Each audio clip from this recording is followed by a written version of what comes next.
Holy Tre Holloman. Excellent.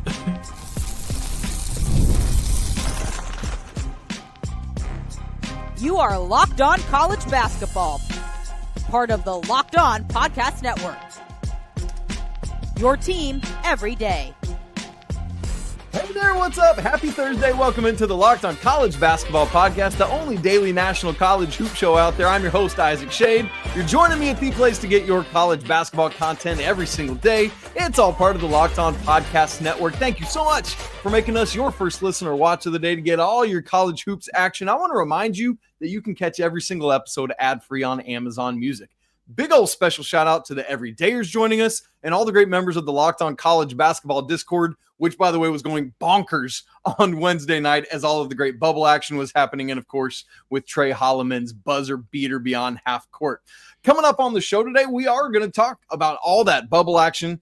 We're going to talk about, did Vanderbilt just punch their ticket in College Station in the first year under Mark Byington? We want to talk some later in the show about North Carolina essentially building an NBA front office, apparently. What's up with that? But my goodness, there is no place we can start today other than College Park, Maryland. And I'm so sorry, Scott Van Pelt. I know you're very sad right now. But my guy, Matt Sheehan, the host of Locked On Spartans, is here with us. And if you did not see his video on Twitter of him running through the streets after it is life-changingly good. I think within about 30 minutes, that tweet already had about 600 likes on it, and it's crazy. I have no idea where it's at. Matt Sheehan, congrats to Sparty. Michigan State goes into College Park, number 8 at number 16, 58-55. Win. And look, we'll talk about the game. We'll talk about stats and everything that happened, but we got to start with this ending where Tre Holloman makes a frankly boneheaded giveaway right near the end of the game that basically makes it seem like, okay, are we going to overtime? What's going to happen here? Maryland gets a couple free throws to tie it up. Take me through where you're at in that moment. Going to try really hard because I kind of blacked out after the shot. Next thing you know, I was 6 houses down in my socks, 33-degree weather here in Michigan, and my feet are still a little frozen right now, but that's okay. At least my heart rate's declined to a reasonable rate now, a good 2 hours after the game ended. But that was quite the stretch there, and they were up 9, 5 minutes and 20 seconds left, and that was a 9 points that in that game felt like 29 points. That was a rock fight. Yes. Pure old, like early 2000s Big Ten basketball. I mean, we were 23-21 at halftime, dude. Horrible basketball. It was ugly. It was hideous. No one could hit a shot, but I know what our problem was. We just haven't taken any from 55 feet yet that whole game. And then Tre said, why don't I just dot one from here? Well, no, that was a disastrous sequence at the end. The turnovers, the other turnover, Jackson Kohler missing the bunny. And then you go down. It's like, well, let's just hope that we get to overtime. Jackson Kohler, guy who just missed the layup, gets the rebound, passes up to Tre Holloman, and then, okay, that's the prayer. At least we got out of here alive. Going to overtime. No, we're not. No, we're not. We're going home, kids. Everyone get in the bus. We're going to the airport. We're going back to East Lansing with a victory because basketball is fun here again. Isaac, this is great. The last 3 or 4 years have just been miserable, just crawling our way to the bubble every year. And now, like, Big Ten driver's seat, looking at a 2 seed. Dare I say, like, if things get really good, maybe a 1 seed, but I don't want to get too ahead of myself. Well, let's not go that far, Sheehan. Well, I am going to go that far because nothing can stop my vibe right now. Sure. But in a real note, at this point, you could lose the last 3 games, last 3 regular season games in the Big Ten tournament. You're probably going to top out at a 4 seed for March. I mean, it's just a really good spot Michigan State is at. They need to win at least 2 of these last games here to get a share of the Big Ten title should they beat Michigan at home that last game. So it's you really felt like you got away with one here, and you're breathing a sigh of relief for the Big Ten race too. So it's yeah. Oh my God. I hope that was articulate somewhat. It was.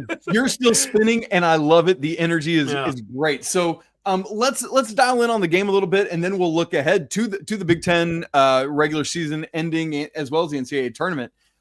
You brought it up, Sheehan. I think we're also focused on the Tre Holloman redemption, that it would be easy to miss that Jackson Kohler redemption because, as you said, after Maryland ties it up, we get a timeout. Michigan State has a great play. Kohler just misses that bunny. And as you said, at that point, it was like 10, 11, 12 seconds left on the clock, and you're just hoping for overtime. Kohler gets the rebound off the Maryland miss. Most basketball players all over the world 1, 2, 3 dribbles, shot, right? It reminds me of the same thing. Let's go back to the 2019 NCAA tournament. Kihei Clark for Virginia, instead of taking that half-court shot, passes ahead to Mamadi Diakite to allow Virginia to get that game to overtime against Purdue. I watched that replay last night. Yeah, Purdue. Yeah. It's not that level because he wasn't all the way in the backcourt and having to pass, but it's that same thought process of let me get this ball to a guard who's going to have a better shot. And so I think there was also great redemption in that moment for Jackson Kohler. 100%. And really just, it was a whole redemption for Michigan State offensively too, because that was a horrendous game offensively. Michigan State, they're obviously having some issues shooting the 3-point ball. And again, I'll say this again, maybe they just got to back up 30 more feet than they're usually used to shooting at. But I still feel like even with all that ugliness on offense, you could call the half-court shot like a fluke, if you will. I'm not going to be upset at anyone for that, but Izzo said this after the game. This is what we said at Locked On Spartans after the game. Check me on this, Isaac. So you can call me a homer if you want. I've been called plenty of worse things, but I still feel like the better team won that game because what's Michigan State's calling card? It's rebounding. Okay, they won that margin by double digits, and it's defense. This is the third road game in a row. They have not let their other team score in the last 4 minutes, at least a field goal, I should say. They got some free throws there, but sure. Against Michigan, against Illinois too, in the last 5 minutes of the game, or 4 minutes of the game, no field goals made. The defense just puts the clamps down late. So that was never an issue with Michigan State all afternoon. It was the offense until, it wasn't there at the end. So plenty of redemption stories all around for this team today. I don't think that is a homer take. I think it's an accurate take, but here's why I think it's important.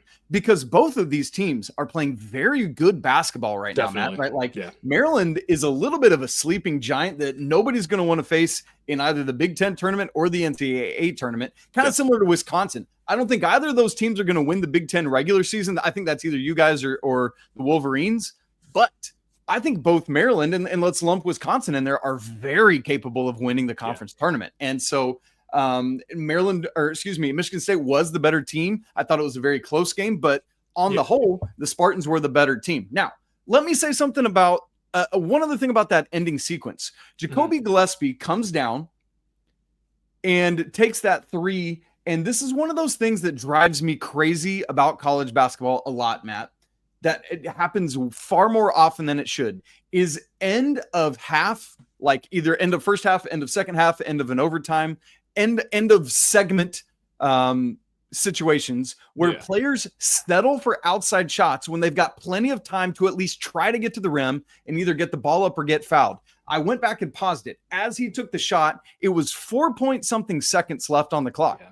Matt, that is plenty of time for him to get to the rim. I thought that was a mental error from Jacoby Gillespie that the Spartans benefit.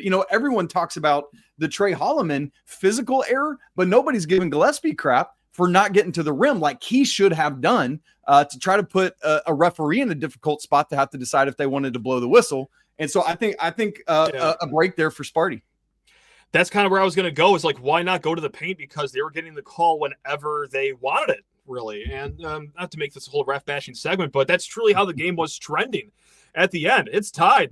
Just get to the line by any means necessary, or at least throw the ball to Rodney Rice, the guy that isn't shooting. It was 2 for 9 shooting from Gillespie before he attempted that last one. I would give it to the hot hand there. I would try to work it inside. I wouldn't dial it up from 29, 30 feet. I don't know. It's all a blur to me, but clearly I'm happy he did do that because it all worked out. So good on you, Gillespie. Attaboy. Yeah, there we go. Get yours, bud. Oof. Yeah. And I can't remember. It's a blur for me in some ways too, but I'm assuming Derek Queen's on the floor at that point. Draw the defensive attention and dump it off to him for a game-ending dunk, which again didn't happen, but there you go. That is an issue across college basketball all the time. Y'all just keep watching. You'll see it happen. Now, let's talk about the Jace Richardson evolution, Matt. This was his sixth game in a row. You're like, yes, more of that all the time. This is his sixth game in a row starting. And credit to Coach Izzo, who has pulled the trigger on this late in the season. He is the leading scorer. In fact, the only Spartan in double digits in this game. But I think it's important to say, yes, he's the leading scorer, but also every Spartan that played, all 10 of them scored. So there is something to that. Mm-hmm. But in the same moment that we tip our cap to Coach Izzo for that. Let's also tip our cap to Tre Holloman, who we've been talking about because he's the guy that goes to the bench, but still is like, I'm good. I'm in for the team. Let's do this thing. 100%. I'm really glad you brought that up too, because especially in this age of college basketball, like it's always me first, it seems. But Tre has really taken that back seat, and even behind closed doors, like I'm not hearing any drama whatsoever. And you can see it just in his play too. Like he knows his role. He knows when he's got to be more aggressive. He knows when he's got to rise and take that shot, and he's been doing it as of late here, especially he hit the buzzer beater today. But before that one, like it was not the greatest offensive game from Tre Holloman. That doesn't paint a good picture of how good he's been the last 2-3 weeks for the Spartans here, coming off the bench like you mentioned. But Jace, what a diamond that you found there, which sounds ridiculous because he was like rated high 4-star. It's not like he was some unheard of guy. He's the son of Jason Richardson, who won a national title here a few years ago. Heard of him? Decades, but who's counting? But still, the issue with this team during that rough stretch when they lost 3 of 4 games was, okay, well, this team clearly doesn't have a guy they can go to late here. Like, sure, it's deep. They have plenty of depth. It's going to take them only so far, but we're missing that guy. Just like you said, Jace Richardson in the starting lineup the last few games. He's been dynamite. 3-level score, 3-point threat, which no one else on the team can really say that consistently. So it's just been a fantastic year for the freshman. So might be the only year we get out of him, unfortunately, but he's making it count at least, so it can't be too upset. Yes, 100%. And I mean, he's just looked fantastic. Now, for those who might not be aware, this is the third straight ranked win in a row. And I don't just mean the third straight, time Michigan State has played a ranked team, they've won. I mean, for the last 3 games, Michigan State has played a ranked team, and they've beaten them all versus Purdue, who, by the way, is on a 4-game losing streak right now, if nobody's noticed that. At number 12, Michigan, at 16, Maryland. So 2 of these 3 on the road, and now finish with 2 out of the final 3 also being ranked, hosting Wisconsin on Sunday, then at Iowa, and then hosting Michigan to wrap the regular season. So the good news is 2 more ranked games, but they're both at home while you go to Iowa sandwiched in between. As for Maryland, they finish at Penn State, at Michigan, and then hosting Northwestern to wrap their regular season. So as Matt, as you said already, Michigan State now half game up on the Wolverines, who just, haven't played as many games quite yet. And so we'll keep our eyes on this, but Michigan State in good shape now. There's that whole gaggle of teams back behind that have 6 losses, Maryland, Purdue, UCLA, and those 3. And Michigan State could still technically get to 6 losses, hold the tiebreaker over Maryland and Purdue, but not UCLA, if I'm thinking correctly in real time here. And so that'll all play itself out. We don't even need to worry about those tiebreakers. We'll find it out. But Matt, legitimately here, quickly, what are your thoughts on, can Michigan State close out this thing and win the regular season outright? And then, I know you were saying like, hey, I'm leaning all into the crazy, but I feel like Michigan State legit shot at a 2 seed here. I think so too. And really quick before I answer that, I got to give you credit. You cover how many teams you just knew MSU's tiebreakers off the top of your head like that. That is outstanding work on your end. So we're not going to let that go by without mentioning that. But I think the 2 seed is very much within their sights. You do got to close out this rest of the regular season. Just like you said, this home game against Wisconsin is going to be tough, but top 15 team. No reason to believe that Michigan State at least shouldn't win that game. And then, if they can go all the way to the end of the season, especially if one of these teams can finally actually beat Michigan in these 1-possession games and, maybe give us a cushion and then maybe help us get a banner here and win the regular season title. That'd be great if anyone wants to be serious in the last 2 minutes against Michigan. But until then, I guess we'll just have to try to keep winning these last 3 games to get at least a share, if not outright Big Ten titles. So it's all in front of us. It's all smiles in East Lansing. And, oh, God, we haven't said that since pre-COVID, Isaac. It's been a long time since I've been this happy. I know you would like some breathing room, but as a third-party observer, I would love Michigan State, Michigan to close the regular season to be for all the Big 12, Big 10 regular season marbles. And I know I don't, right? Like, I don't know. I would like it to be like we've at least clinched a share, but then we're going for the outright. So at least we're guaranteed a banner. I'm already in the bargaining stage of this because I'm a big worrier. But that's just a peek into my little pathetic brain right there. That's where I'm at, though, as a fan. Great stuff. I love it. Big thanks to Matt Sheehan, everybody from Locked On Spartans, for joining us. If you haven't checked out his great content over there, make sure to do so. Go over there right now. Now, moving forward, it was a big old fat bubbly night on Wednesday with bubbles bursting and tickets potentially being punched all over the place, including The Vanderbilt Commodores might be dancing after they won in College Station in the first year under Mark Byington. Crazy stuff. We'll get to that and much more coming up in just a second. Right after I tell you about Roy. Hey, attention, Locked On College basketball fans. The future of college sports is here, and it's transparent. Before the Roy app, NIL negotiations happened under the table, and fans didn't have a clear way to directly support the athletes they love. But now with Roy, you get to be part of the change and support college basketball athletes in the most transparent way possible. Roy, the NIL app, allows you to choose the player you want to support, decide how much to contribute, and receive exclusive content from the athletes you back. And the best part, if your player transfers, you get your money back. It's a risk-free way to show your support. The Roy app is giving fans just like you the control. No more uncertainty, because now you can provide transparent, impactful support and help shape the team and the future of college sports with your contributions. Download the Roy app now from the App Store and start backing college basketball athletes the way they deserve, with transparency, trust, and a real impact. This is the future of college sports. Join it now by downloading Roy and supporting your favorite players. All right, look, Michigan State, Maryland, that was a crazy game and a crazy finish, but we are just getting started with this thing. Wednesday night was so insane, and I hope you enjoyed it as immensely as I did. What a fun ride. And I want to start, you might think we were going to start with Arkansas and Texas or Kentucky. No. I want to start with Vanderbilt winning at number 12, Texas A&M, 86-84. We're going from talking about A.J. Hoggard's former team to his new one. Vanderbilt. Brand new coach, Mark Byington, this year.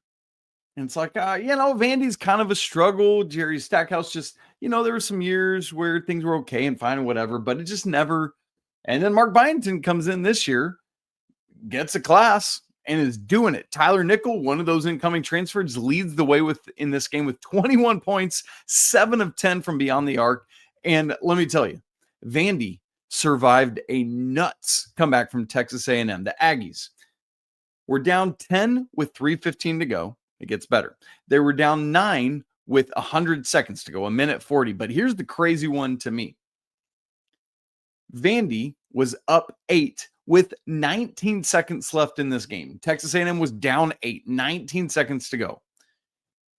Keep that in mind, and believe me when I tell you that Texas A&M had the ball under a second to go, but they had the ball with a chance to tie or take the lead. That is absolutely banana whackers, but they did it. Anyway, Vandy does hold on. They get this win. The Commodores now have 3 wins this season over top 15 AP opponents. And I believe now they were already kind of in last 4 buys territory. I think this is enough to stamp their ticket. Yes, you don't want to go in and lose everything down the stretch. But I think Vandy is now secure and good and in the tournament, probably a 10 or 11 seed.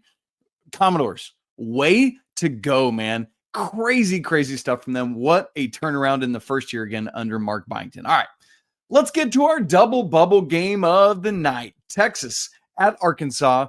The Hogs are victorious at home, 86-81.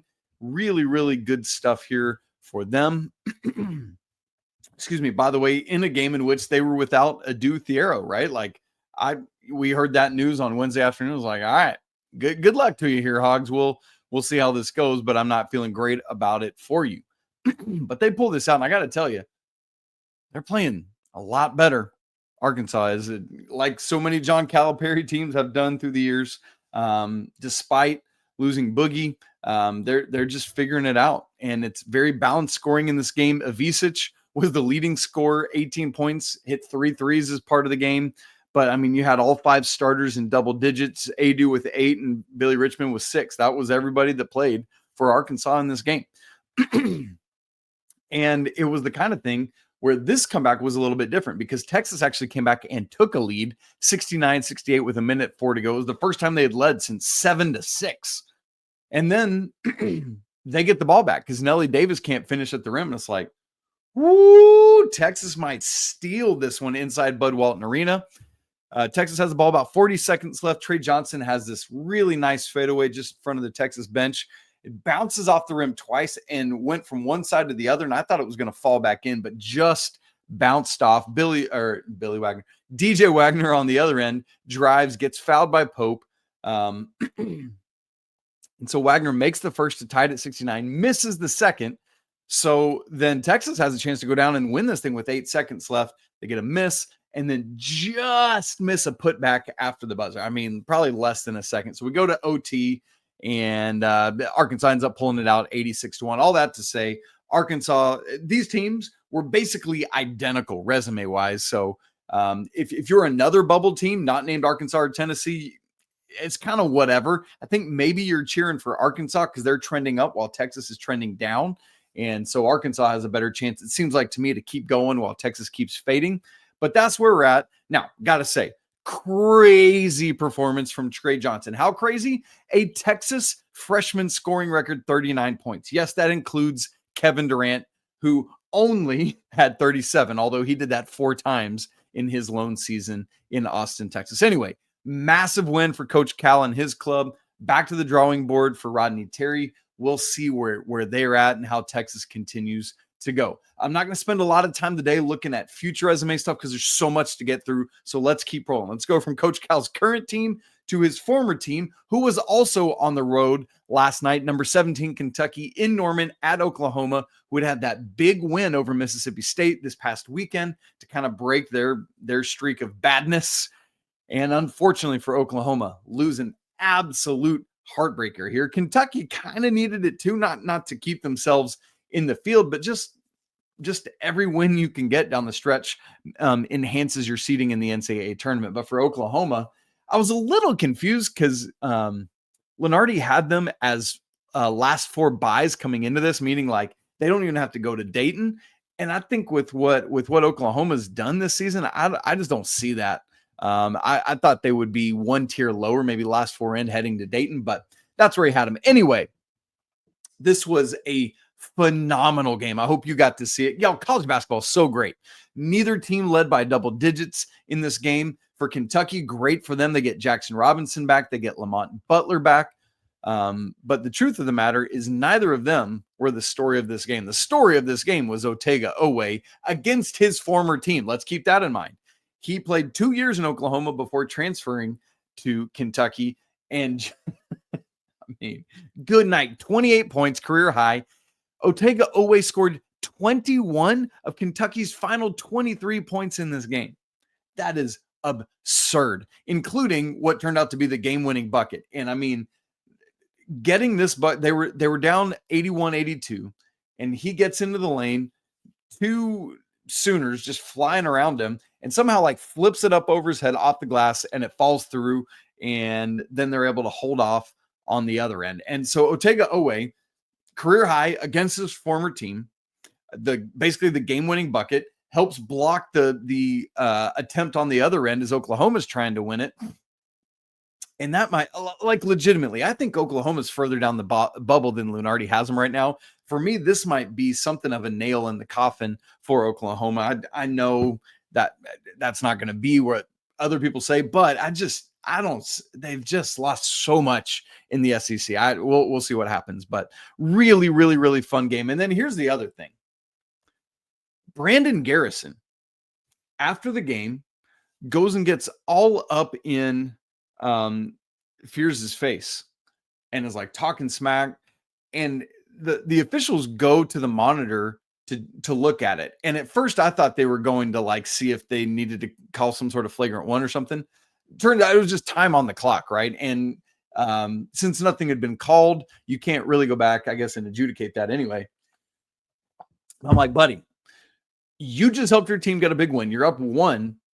If something happens and the refs award free throws to Oklahoma and they win in that fashion, no, you can't handle it. Anyway, crazy stuff there. Now, elsewhere in the bubble, Wake Forest, man, they are on the absolute struggle bus right now. Virginia, who is bad, goes into Wake Forest, into Winston-Salem, and wins 83-75. It wasn't even like a buzzer beater situation. Like, if you watch this game, Virginia was basically in control most of the second half, 5 to 10 point kind of lead were in that range. And then they just kept holding on, kept making shots.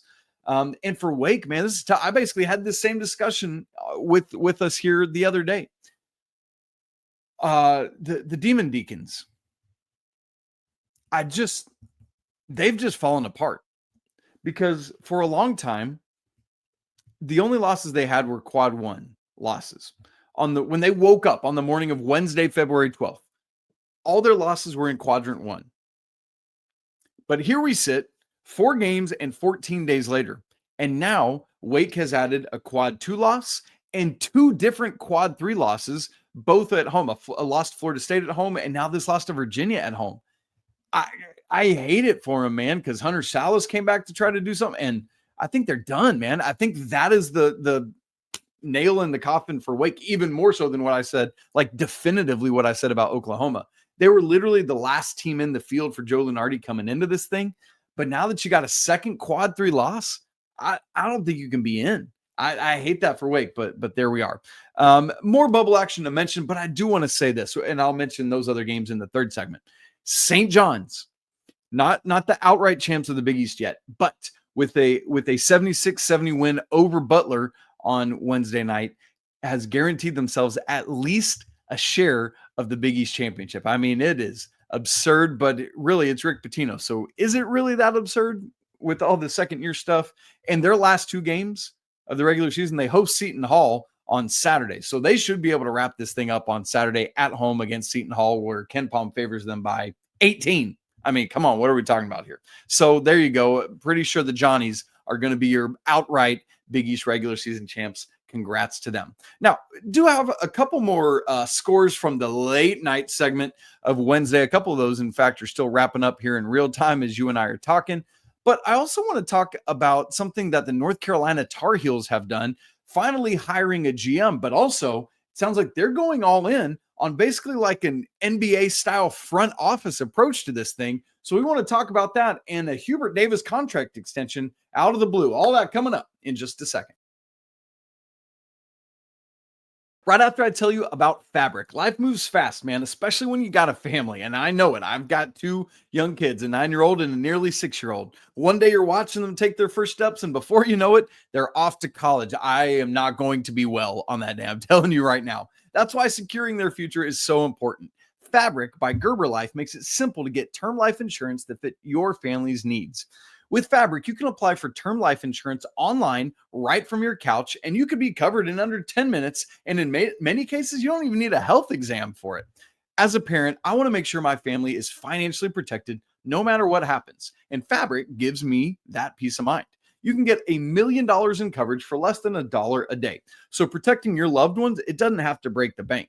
So join the thousands of parents who trust Fabric to help protect their families. Apply today in just minutes at meetfabric.com/lockedoncollege. Again, that's meet, fabric.com/lockedoncollege. Policies issued by Western Southern Life Assurance Company, not available in certain states, and prices are subject to underwriting and health questions. On Tuesday of this week, North Carolina announced formally that they are hiring Jim Tanner as their executive director and general manager. Interesting that it's that full title and not just, not just general manager there. For those of you who don't know Jim Tanner, let me read a little bit from the North Carolina release about this. Jim Tanner, quote, is the founder and president of Tandem Sports and Entertainment, a full-service agency representing professional athletes, coaches, and broadcasters. He represented more than 70 NBA players, including 40 first-round NBA draft picks, 12 top 5 picks, and 6 Naismith Hall of Fame inductees, has negotiated more than $1 billion in contracts for his clients. In this role, Tanner will, among other things, help manage the construction of the roster, negotiate contracts, identify and hire new scouting and analytics staff, and spearhead player development programs. He is a North Carolina grad. His kids both went to North Carolina, and he says, Tanner does, both of my kids and I went to Carolina, and we owe so much as a family to this university. This is such an exciting opportunity, and I couldn't be more thrilled. The landscape of college basketball has changed dramatically in a short period of time with NIL, collectives, and the transfer portal. It's a highly competitive and constantly evolving environment. I look forward to using my 28 years of experience recruiting and representing players to help position UNC as strategic, adaptive, and innovative in scouting and attracting top domestic and international talent while staying true to the principles and values that have defined Carolina basketball over the years. Here's what's so interesting to me is that there are so many teams now that are hiring general managers who aren't just some like, yeah, we brought somebody up from our administrative support staff or just brought somebody along. It's like, going back to thinking about Woj joining the St. Bonaventure staff as their GM. Like, we've got people that have been operating in the highest spheres of basketball coming down and joining the college ranks for this thing. And so this, I think, is a big move for North Carolina. I think it's late. I think they're behind the ball on getting a general manager side of it. But from some of the great reporting from CBS's Matt Norlander, it sounds like North Carolina is actually not just going to be hiring Jim Tanner, but also basically a full-on like front office style department, including former Tar Heel and NBA GM Buzz Peterson, who is going to be in some sort of role with this thing and various other roles to help fill out this staff. And so it's a really interesting move for North Carolina. So while I think they are late to the party in terms of officially hiring a GM, I think they are trying to lead out in doing like a new format or new style of like, man, we're really going robust with this thing. Here's the other thing that I think is interesting about this is I know there was a lot of consternation in Chapel Hill because of the Bill Belichick hire and all the money that has gone into football at North Carolina, who, for them, through the years, the bread and butter has been basketball. And so I think there was some concern in the basketball fan base of like, are we forsaking what makes Carolina Carolina? This to me is an indication from North Carolina athletic director Bubba Cunningham that no, we're going all in on both of these sports. And we really want to make sure that North Carolina is front and center with everything. And then in terms of the timing of all this, it's really interesting because, I think some people would think maybe you do this as the season winds down or in the summer or something like that. I actually think this makes a lot of sense, not only for North Carolina, but any school that still is needing to hire a GM. Why?